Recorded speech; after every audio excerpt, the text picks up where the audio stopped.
Welcome to Breath of the Wild. Yes, we are finally doing this. I have put in probably... Oh god, Yeah, we're playing Master Mode, if you can't tell by the title, and,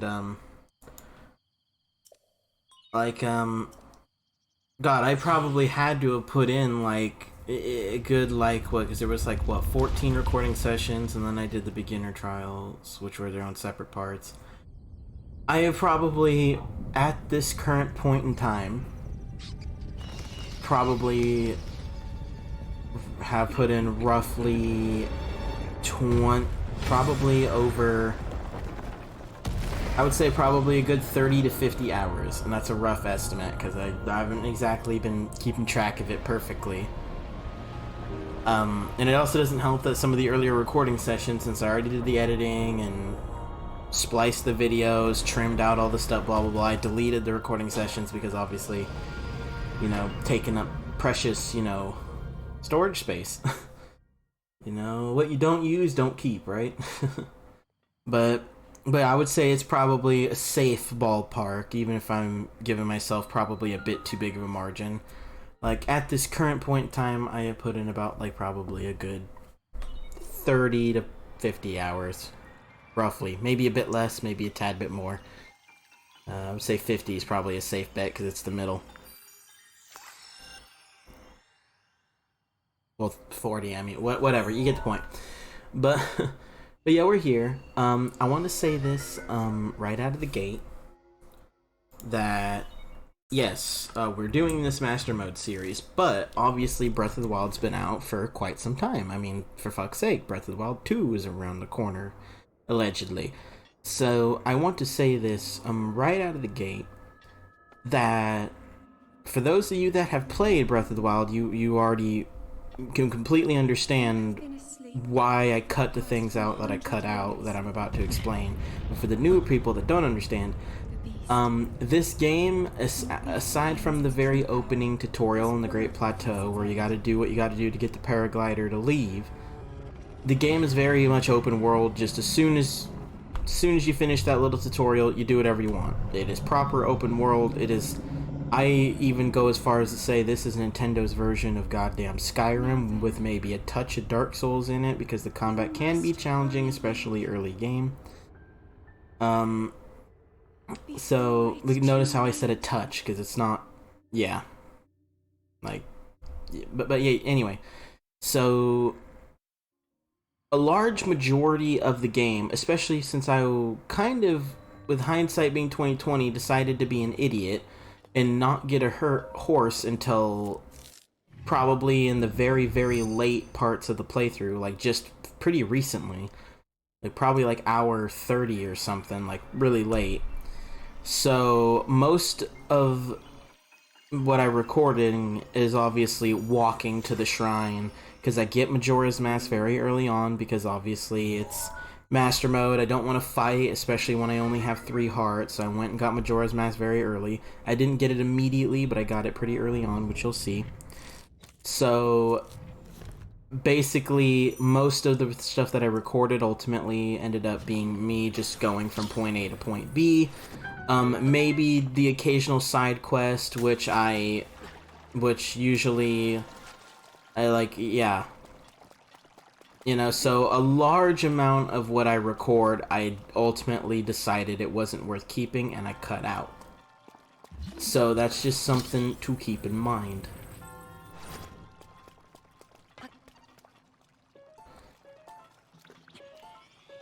So you're not going to see me walking to the shrines into Kakariko. I actually think I skipped a lot of the memories and talking to people unless it was important.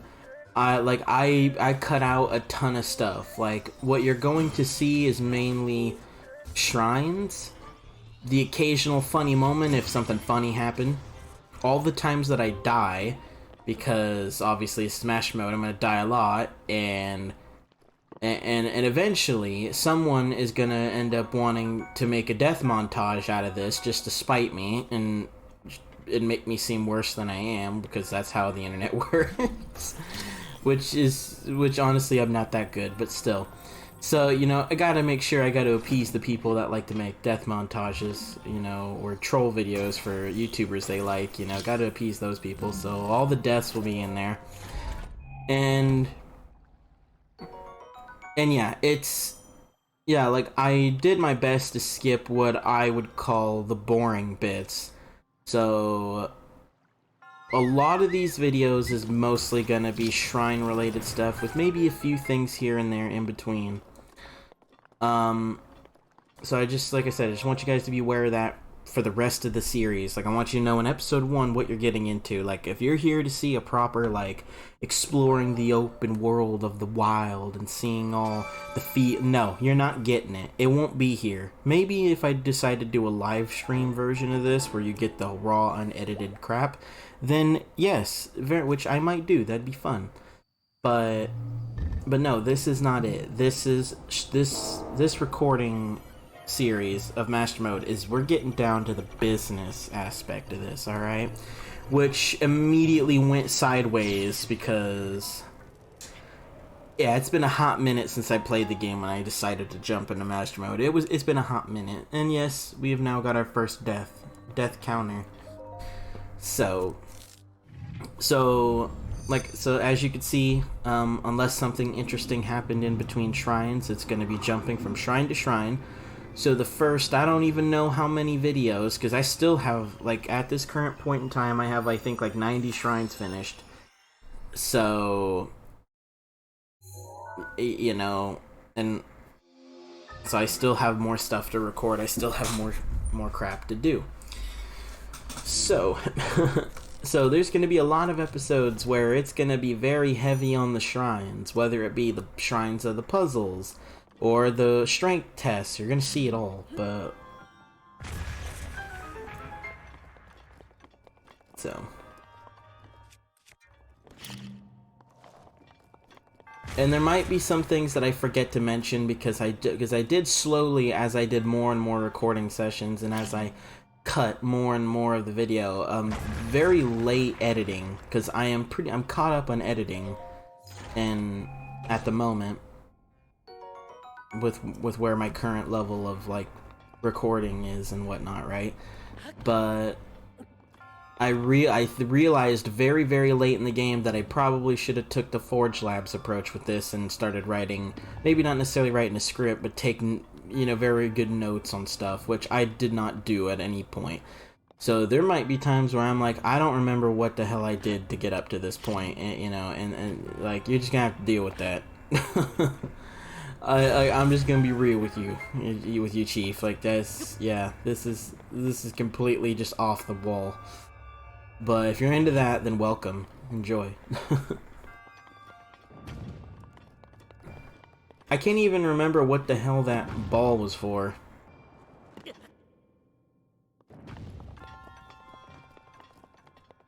Yeah, like, what is that even for? I actually can't even remember, to be quite honest with you, what in the hell that's supposed to be there for.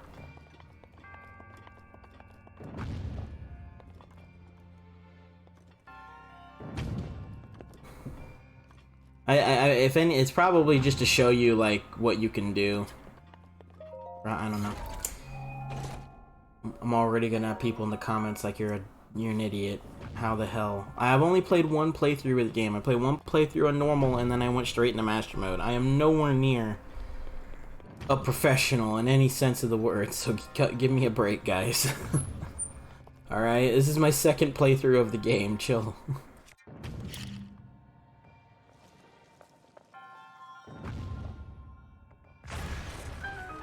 Nice. I don't know why I stood there for as long as I did, but whatever.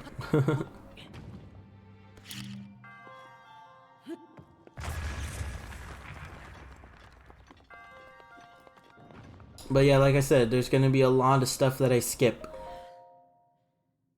So just be prepared for shrine galore and a lot of deaths.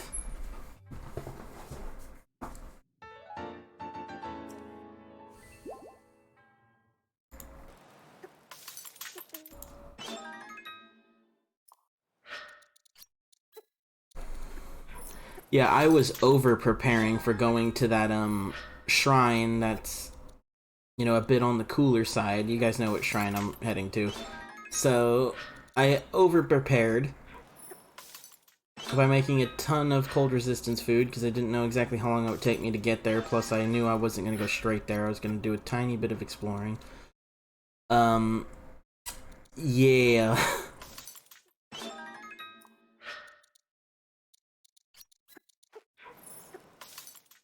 I sped it. I think I sped it up to. What did I speed this up to 4 times the speed? I believe I did. Purely because I thought the sound was really funny.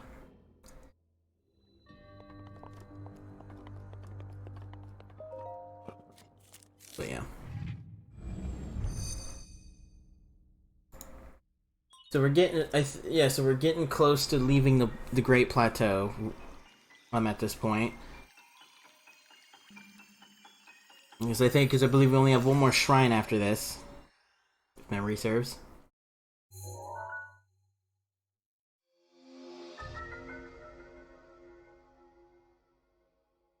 Yeah.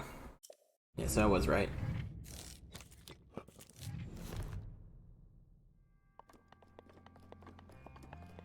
Yeah, the early shrines for those of you that have not played this game are incredibly easy. Some of the other ones later can be a bit tricky if you're not overly observant. I don't exactly have the best observational skills, so some shrines that seem easy for most like do kind of trip me up a little bit. But yeah. Yeah, early game I was very bad at deflecting and shield parrying a lot of the Guardians' attacks in regards to their lasers. I'm very proficient at it, like not to brag or toot my own horn or anything, but like, you know, I have a friend who's beaten Master Mode and stuff multiple times and is way better at the game than I am. But even he says that my shield parrying with Guardian specifically, his words not mine. I appreciate the support, my guy. You know who you are. He said that I am actually better than him at shield parrying Guardians. Not to say I'm perfect, but at the time I spent a fairly long hiatus after doing a lot of stuff on normal, like because even though I only played one normal playthrough, I tried to do most, if not all, the side missions. I got every single armor set. I am still in the process of actually trying to fully upgrade all of the armor sets. But I did Ganon, I did all the main temples and the Divine Beasts and all that, so I did a lot. And my favorite thing to do was go to Ganon's castle and just go shield parry all the Guardians. That was my favorite thing to do, and I did it a ton on Master Mode, if only because, one, I enjoy it, and secondly, it's great for earning money. Especially when you're early game and you don't have to worry about the Master Cycle. You know, when you don't have to worry about keeping it for fuel, because as far as I'm aware, the only things you ever use ancient parts for is to craft your ancient gear, like your ancient weapons and armor, at the Kala, and that's really it. Well, that and upgrading your Sheikah slate. But once you do those things, unless you have the Master Cycle, they're practically just there in your inventory. So I abuse that. So with the exception of the occasional, oh, I got caught up doing other stuff and I forgot.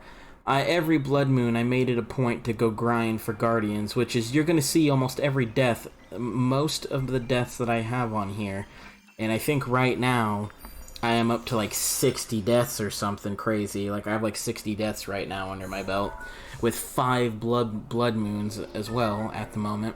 And I think there's only one of them that I forgot to go grind Guardians, so I grinded quite a bit. And it works.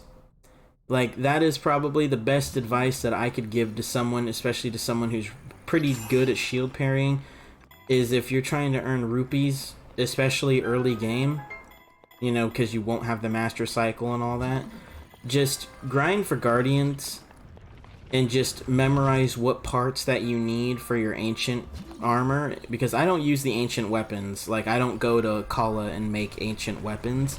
I just stick to making the ancient armor and I'm good. And then if I really am like, yeah, I would like to have some ancient arrows, then I'll go to like a Kala, spend some rupees and stuff to make ancient arrows, and you don't need a whole lot of parts for that. So, yeah. So early game, I find it's best to go, especially if you're very confident in your shield parrying and you know you're not gonna die a whole lot. And, you know, don't be overconfident like me where you took a long hiatus and you thought your shield parrying skills were just gonna come back in an instant. That's not how that works. So, yeah, I severely screwed up in that regard. But you live and you learn, right? You live and you learn.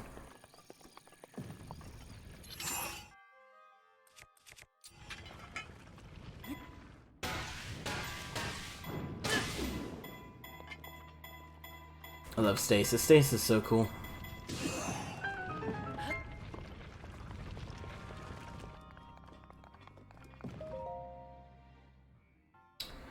But yeah, with that being said, to people that again, I guess the best thing that I can recommend for someone who's either doing a new normal playthrough or even a master mode playthrough, even do what you see right now.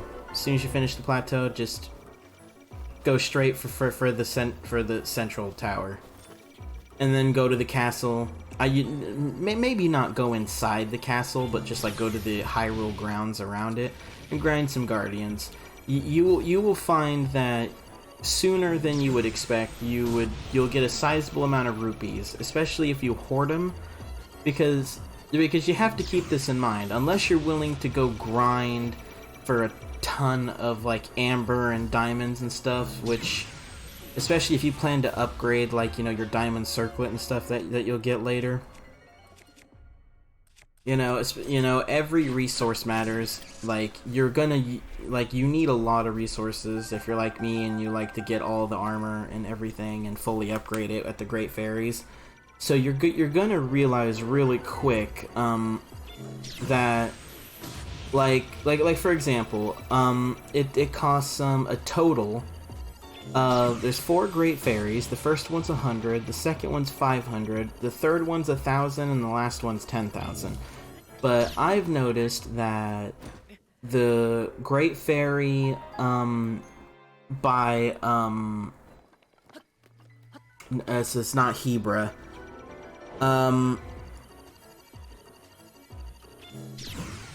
I can't remember it specifically, but the Great Fairy, that's close to the Rito village. I can't remember what the exact name of the tower it's next to, but it's the tower that's under Rito village, like on the map. Again, I can't remember the name specifically, but those of you guys that have really good map sense, and you guys should know what I'm talking about.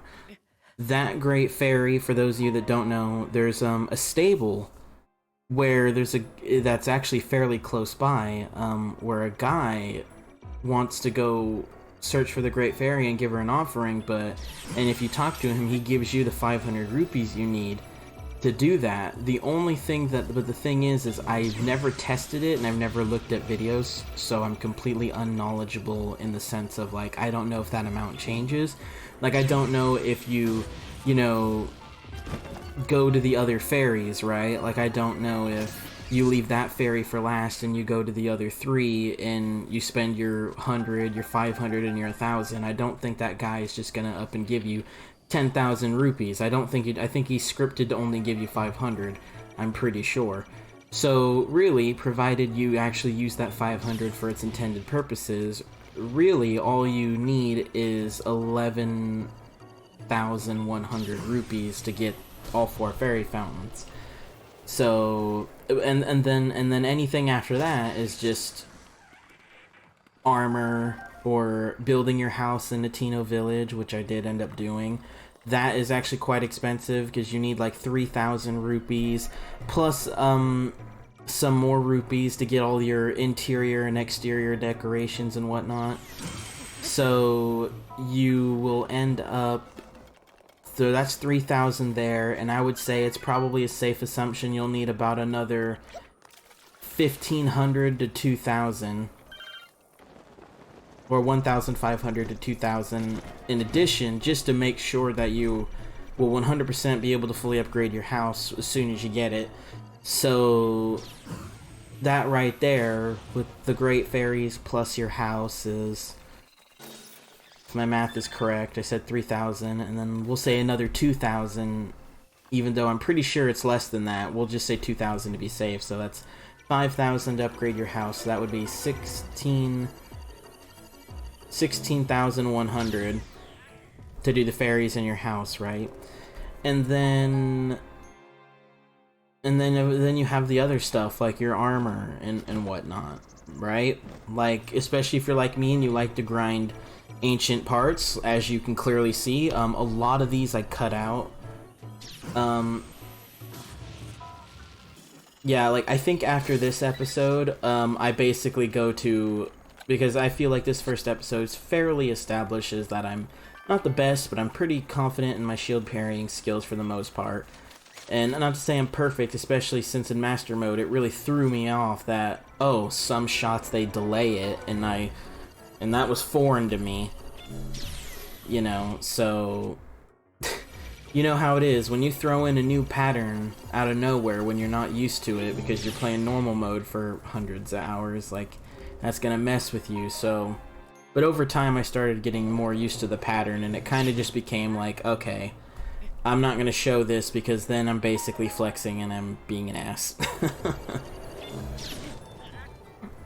So I think it's either after this episode or the next episode, you're only ever gonna see me die to Guardians, with the exception of strength tests. Those are the only exceptions. You know, those I'll actually show the fights proper. Yeah, and if, yeah, as you could see, so I didn't address it immediately. Yeah, obviously that hiatus and everything I talked about, I really was overconfident in the early stages, and I just kind of was being a bit of an idiot, and then eventually I kind of realized, okay, I need to, you know, change things and, you know, focus a bit more. But yeah.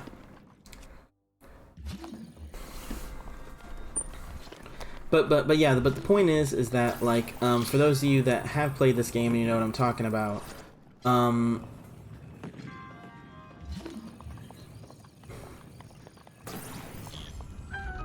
but for those of you that have played this game and know what I'm talking about, the economy in this game, there's not a whole lot of ways to make rupees, because, you know, when you do your side quests, yeah, you may get some rupees, but it's not like older games where, like, you know, the game practically hands you everything you need for the most part, and you don't really need rupees aside from the occasional, oh, getting arrows.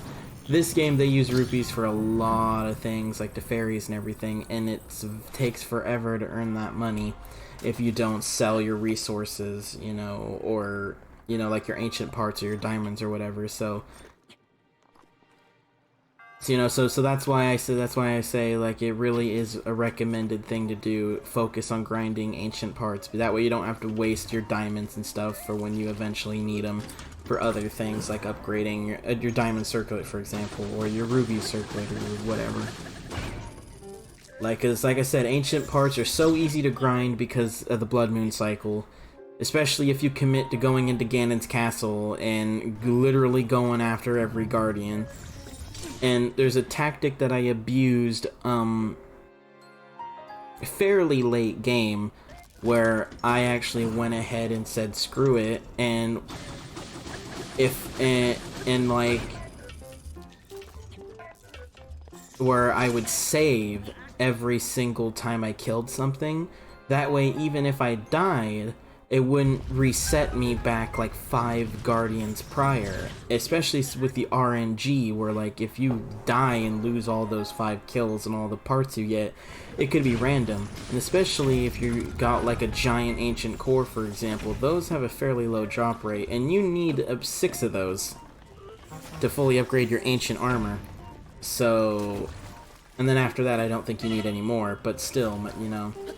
So there's things that you do really need to keep in mind that really, and it really does enhance the gameplay experience, at least for me. to start doing these things early on, so that way when you start getting to the point where you can sell your rupees, sell your ancient gear and stuff, it becomes way nicer. Because, like, not to say that early game you won't sell a diamond or two, because obviously when you make Terrytown, you'll be able to start buying diamonds one at a time, and then if you, with your Hyrule Compendium, if you search for rare ores, obviously, you will probably find diamonds, even though it might take a while. So, like, early game, as long as you don't go overboard, I find selling a diamond or two isn't that big of a deal. So that way you can get your ancient armor fairly quick, and then after you actually get the armor itself, then you can just keep all the ancient parts, and then what you don't use to upgrade your armor, you can sell. Until you get the Master Cycle. And then, of course, upgrade the Sheikah Slate, obviously. But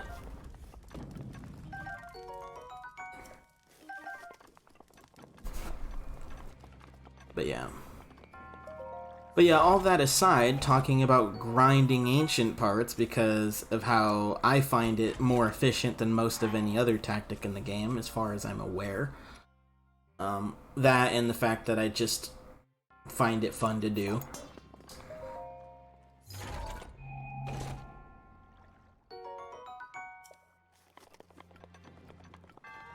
But yeah. We're coming close on the ending of the video. We got about 8 minutes left. I think, maybe there's gonna be one more shrine after this, I think, and then the video will be over, assuming that this isn't the last shrine, because I can't 100% remember perfectly. But we're gonna find out.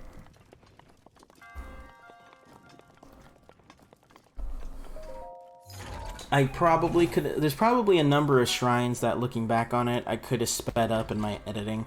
But I decided, well, I'm skipping so much content, I want to show the shrine in its entirety, for the most part. Unless it's like a really, really short, simple one that, like, well, you gotta be a fool to not know how to do this or something, you know?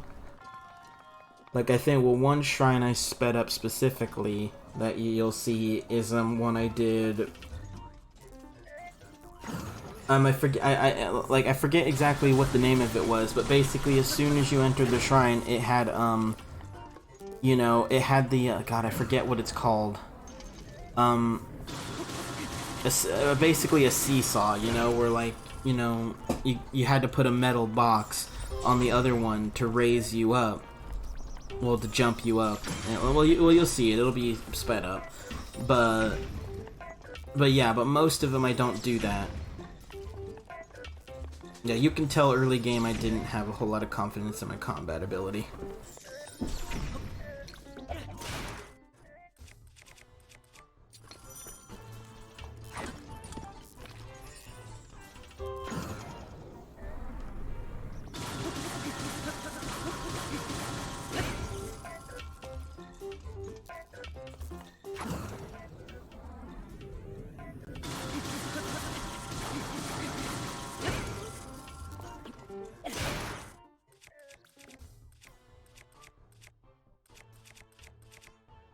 Yeah, I mean, if you haven't noticed, for the most part, I have massive OCD where I try to use the weaker weapons first, so that way I have a ton of room to gain, hopefully, superior weapons from my fallen foes. I don't know if that's just something I do exclusively, or if that's something you guys actually do. I would love to know. Write in the comments. But yeah. God, I should have played, some of these fights a bit more aggressive than I did, because them healing is just so annoying.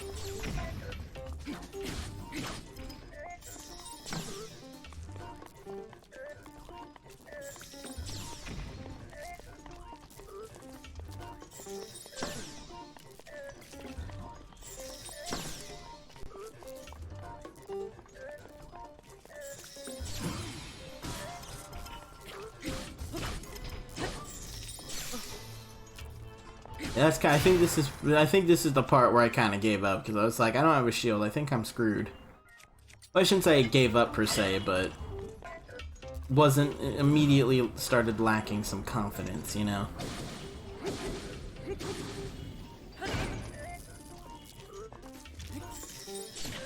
Yeah. Sad hours.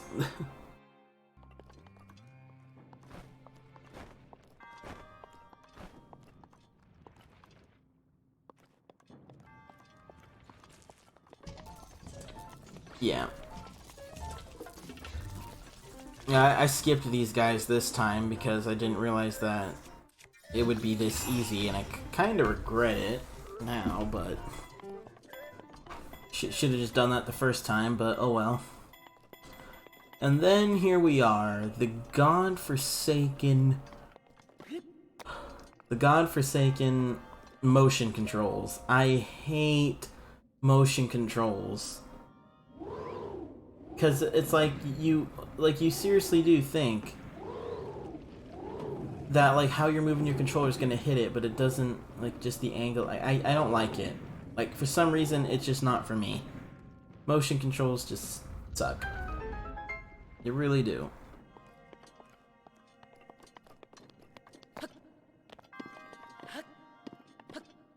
Yeah, I think this is the last shrine, because we only got about a little over 3 minutes left, so yeah, I think this is the last shrine, and the video is pretty much over, so...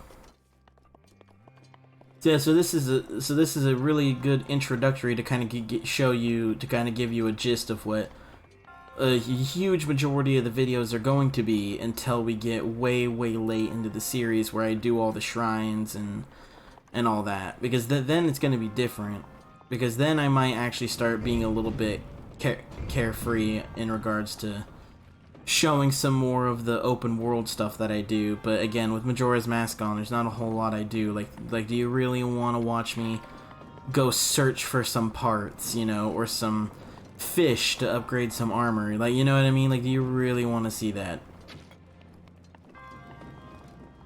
I don't think you do.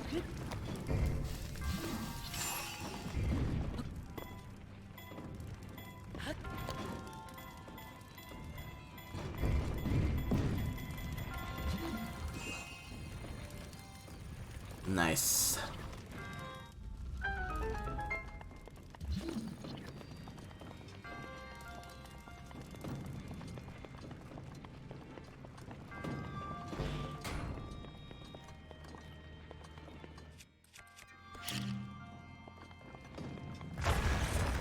You always want to be thorough on your shrines. You always want to make sure you get everything, because you never know. Whether it be a rupee or some ancient parts that you might need for your armor later, you never know. You should try your best to be thorough. Don't have to be perfect, obviously, because I sure as shit am, but, you know, it always pays off, you know?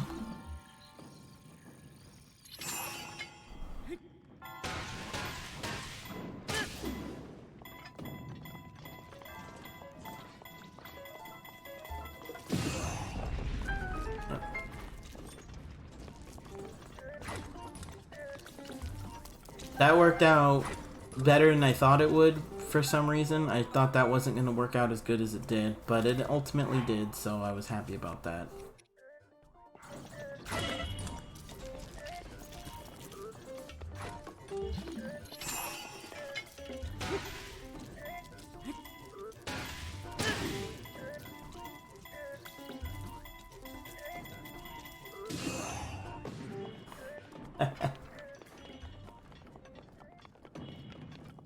There's something so satisfying about doing that, like, seriously.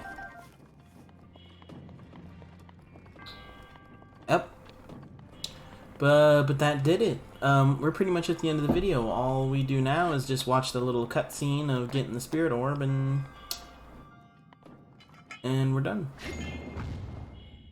And I just realized I think I missed a chest right there, assuming I saw that right. I could have been wrong. But anyway, yeah. Thank you guys for watching. I hope you guys, you know, can understand why I'm doing this series the way I'm doing it, with cutting out a lot of stuff and blah blah blah. I hope you guys understand, and I hope this was a very nice sample to of like what to expect upon future episodes, in terms of formatting with shrines and a lot of skipping. So anyway, I hope you guys enjoy, and I will see you guys on the next video. Take care, guys.